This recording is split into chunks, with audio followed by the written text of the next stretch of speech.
Friends, భారత సామాజిక నిర్మితి సమస్యలు మరియు ప్రభుత్వ విధానాలు ప్రాక్టీస్ బిట్స్ ఫ్రెండ్స్.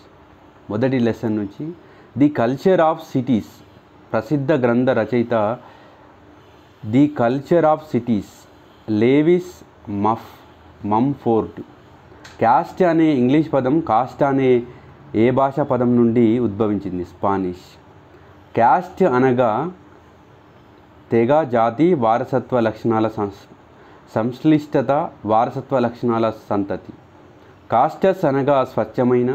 క్యాస్ట్ అనే పదాన్ని మొదటగా ఉపయోగించినది గార్సియా డి ఓర్టా.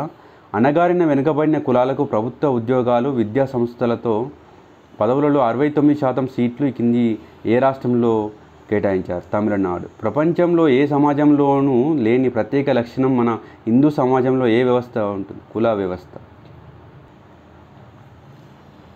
తక్కువ కులాల వారు ఎక్కువ కులాల వారిని అనుకరించే ప్రయత్నం చేస్తూ ఉంటారని ఈ కింది వారిలో ఎవరు అభిప్రాయపడ్డారు? ఎంఎన్ శ్రీనివాస్. భారత్లో జాతి అని పిలిచే వర్గాలను సూచించడానికి పోర్చుగీస్ వారు మొదటగా ఏ పదాన్ని ఉపయోగించారు? కాస్ట్.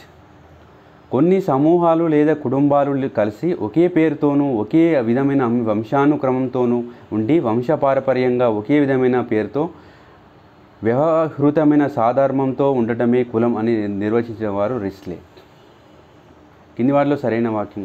కులం ఒక బంధిత సామాజిక వర్గం. గతిశీలత, అంతస్తు, విభేదాల విషయాలలో చాలా బంధితంగా ఉండే స్థిరీకరణ వ్యవస్థనే కులం.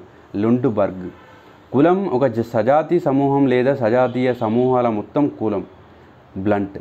వంశపారపర్యంగా వచ్చే ప్రత్యేకతలతో క్రమానుగత శ్రేణిలో అమర్చబడిన సమూహాలు కులం. బోగ్. కులాలు జన్మ ద్వారా ఏర్పడిన అంతస్తు సమూహాలు. ఇవి ఒక క్రమశ్రేణిలో అమర్చబడి ఉంటాయి. క్యాథలిన్ గఫ్. అస్పృశ్యులు, ఆదిమ తెగలు ఆవిర్భవించిన రీతి పురుష సూక్తంలో